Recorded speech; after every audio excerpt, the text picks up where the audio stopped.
여러분, 기업은의 절규, 이거 사실입니다. 어제 제가 방송이 끝나고 나서도요, 많은 중소기업, 그리고 소기업, 심지어 중견기업의 CEO들까지도 지금 기업이 어마어마하게 어렵다, 이렇게 이야기합니다. 제가 받은 전화를 한마디로 정리를 해보면요, 이런 얘기더라고요. 퍼펙트 스톰에 휩싸이며 언제 무너져도 이상할 게 없다. 이게 저에게 전화하신 분들의 이야기입니다. 그런데 이게 제가 또 편협하게 몇몇 사람들 이야기를 가지고 제가 이렇게 방송하는 것은 아니냐, 이렇게 오해할 수도 있는데요. 제가 또 그냥 단순한 이야기를 가지고 여러분들에게 혹시라도 오해를 살까봐 이야기하지는 않습니다. 그런 이야기가 들어오면요, 인터넷을 뒤지고 신문을 뒤지고 방송을 뒤져가면서 말입니다. 그 말이 사실인지, 그 말을 일반화할 수 있는 건지 따져본 다음에 여러분들에게 말씀을 드리거든요. 그런데 이 말이 별로 틀린 말이 아니더라고요. 요즘 자동차 부품을 생산하는 업체들, 단순하게 말해도 말입니다, 지금 여기서 써놓은 것처럼 퍼펙트 스톰, 크고 작은 위기가 한꺼번에 몰려와 있다고 이야기를 합니다. 가장 심각한 것은 원자재 가격이라고 합니다. 워낙 많이 올랐으니까 말입니다. 두 번째가 운송비라고 합니다. 공급망 대란이라고 하잖아요. 세 번째가 인건비라고 합니다. 최저임금 계속 올라가고 있잖아요. 이 와중에 올해도 5.1% 최저임금이 올라갔잖아요. 네 번째는요, 주 52시간제라고 이야기합니다. 그뿐만 아닙니다. 그거 외에도 금리 인상이라든가 환율 폭등이라든가 말하면 수천 가지가 나온다고 이야기할 정도로 현재 상태를 퍼펙트 스톰이라고 아예 지목을 했습니다. 이게 자동차 부품 회사만 이럴까요? 이렇지 않습니다. 지금 중소기업이나 중견기업들에게 맞닥뜨린 문제는요, 진짜 최악의 퍼펙트 스톰이라고 해요. 이대로 계속 가다가는요, 다 무너진다, 이런 이야기까지 나올 정도입니다. 실제로 그런 지표들이 보입니다. 여러분, 이 지표 한번 보세요. 원자재 가격 폭등이라는 게 결국은 중소기업이나 중견기업 입장에서는 해외에서 수입해오는 원자재들이거든요. 이 원자재 가격들 직접적으로 수입하는 것은 당연하고요, 간접적으로 수입하는 것도 지금 계속 폭등하고 있습니다. 자동차 공장들 당연히 철강석을 직접 수입은 하지 않지만 제철소가 철강석을 수입하는데 여기에 가격이 폭등하니까 자동차 공장으로 옮겨갈 수밖에 없고 자동차 부품 회사들은 그만큼 어려운 겁니다. 지금 수입 물가가 3월에 35.5%까지 올라갔습니다. 엄청나지요. 지금 4월에는 이거보다 더 올라갈 가능성이 훨씬 크다고 이야기합니다. 작년 10월에 36.3%까지 올라갔었잖아요. 이거를 능가할 가능성도 있다고 이야기할 정도로 수입 물가는 계속 폭등하고 있어요. 그러면 원자재를 계속 수입하고 있는 중소기업이나 중견기업, 대기업이 버틸 수 있을까요? 원자재라는 게 여러분도 알다시피 에너지라고 이야기하는 원유나 가스나 석탄, 여기에다가 광물들, 광물이 한두 가지입니까? 철광석부터 시작해서 마그네슘, 니켈, 리튬, 텅스텐 할 것 없이 다 올랐잖아요. 곡물도 마찬가지입니다. 곡물도 밀이며 옥수수며 콩이며 안 오른 게 없습니다. 그러니 지금 중소기업 입장에서는 심각하죠. 더 심각한 것은요, 가격을 올려야 되는데 가격을 올릴 수가 없어요. 소비자들이 외면할까 봐. 겁나죠. 수입 물가만큼 가격을 올렸으면 좋겠어요. 올라간 것만큼. 그런데 올렸다가는 오히려 이 공급이 줄어들어서 기업이 더 어려움을 겪을 수도 있으니까 올리지도 못하고 벙어리 냉가슴 앓듯이 앓고 있다는 뜻이에요. 원청 하청 구조는 더 심각합니다. 하청업체가 중소기업이 많은데 원청업체가 납품가를 안 올려줍니다. 이미 1년 전에 계약했기 때문에 지금 어떻게 올리냐 이렇게 이야기합니다.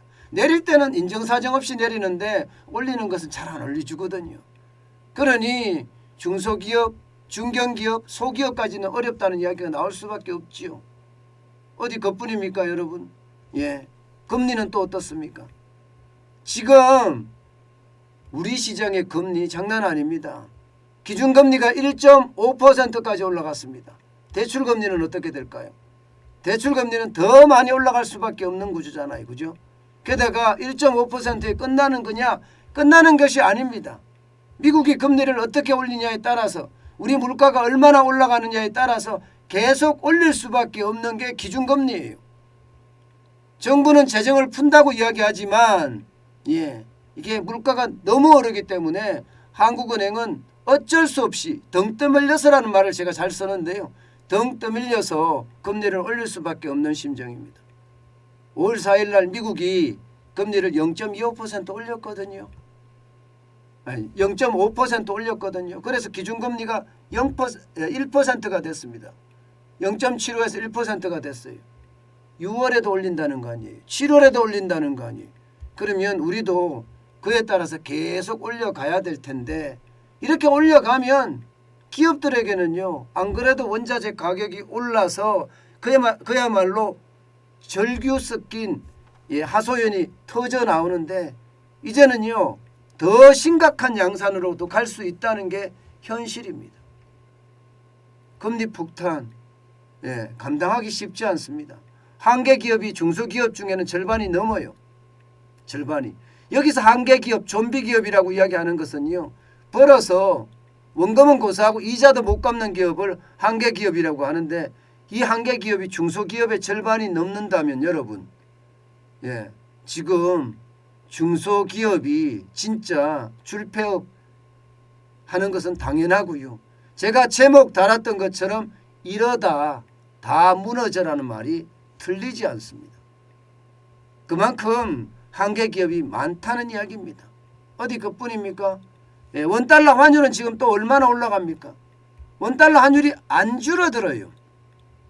이제는요. 1220원이 1250원? 1250원이 뉴너멀이 되겠다 이런 얘기합니다. 그냥 1250원이 기준 가격이 되는 기준 가격.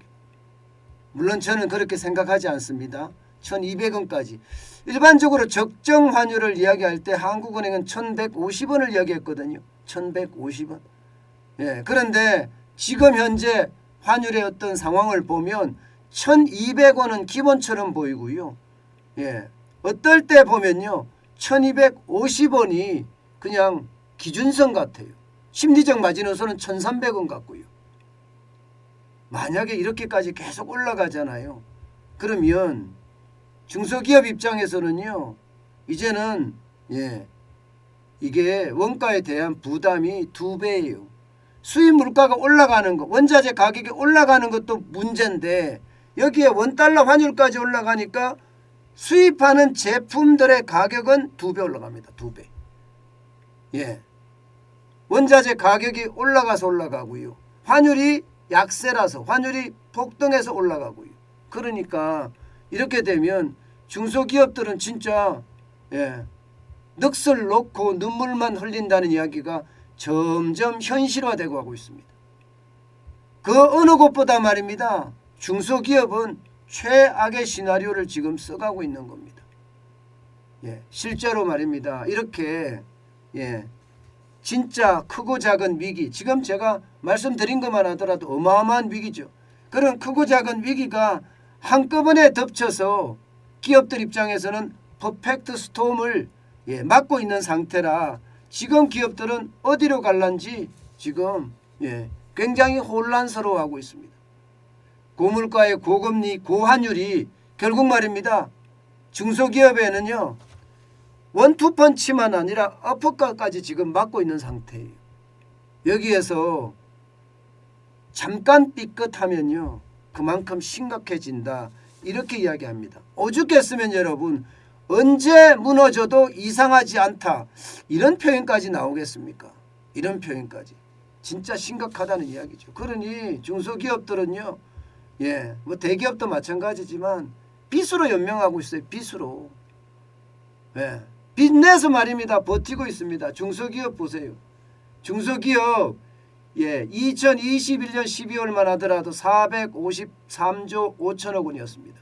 그러던 것이 지금 2022년 4월에는요. 572조 9천억 원입니다. 엄청나게 늘어나죠.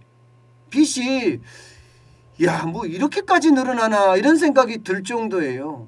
중소기업 물론 여기에는 가계대출도 포함이 자영업자 대출 가계대출 중에 자영업자 대출이 이렇게 포함이 되어 있습니다. 그러니 572조 9천억 원이면 여러분 단순하게 보면 말입니다. 올해만 지금 늘어나는 빚이 어마어마해 보이잖아요. 그죠? 올해만 늘어나는 빚이. 이렇게 늘어나는 빚에 과연 중소기업이 이자를 낼 수 있을까요? 저는 이자 내기도 버겁다고 생각을 해요. 이자 내기도. 올해만 119조 4,401억 원이 늘어났습니다. 대기업은 82조 4천억 원에서 87조 6천억 원. 늘어났긴 하지만 중소기업보다는 그렇게 많이 늘어난 게 아니지요.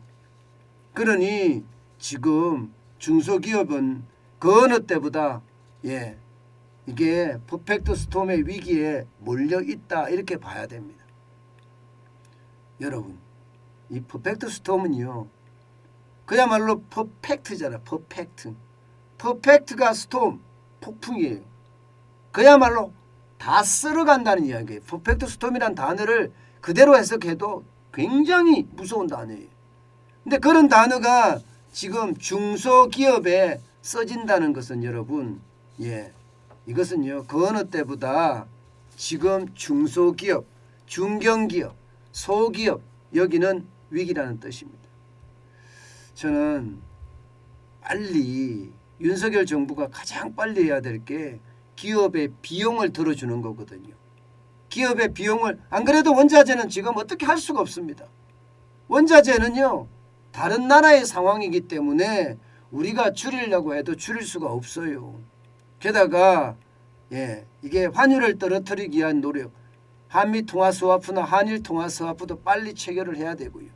그러면서 중소기업의 법인세 감면이라든가 조세 혜택이라든가 등등을 줘가면서 중소기업이 비용을 줄여나가는 방법들을 빨리빨리 찾아줘야 됩니다. 그렇지 않으면요. 진짜 이러다 다 무너져란 말이 확실히 현실화될 가능성이 큽니다. 저는 이런 것을 보면서요. 실물경제가 참 어려워지는구나. 이게 산 넘고 나니까 또 산이 있더라 하는 말하고 지금 똑같아지는 거예요. 사실 자영업자들도 매출이 늘어난다고 이야기를 하지만 늘어나는 것은요. 2021년 대비해서 늘어나는 거지 2019년 대비해서 늘어나는 것은 아직은 아니거든요. 그렇기 때문에 지금 자영업자들도 아직은 어렵다. 그런데 이게 식자재 가격이 식재료 가격 엄청 올라가잖아요. 이것 때문에 영업이익률이 뚝 떨어집니다. 이렇게 되면 3년만 열심히 버티면 된다 했는데 지금 5년을 버텨야 된다. 이런 이야기까지 나올 정도잖아요.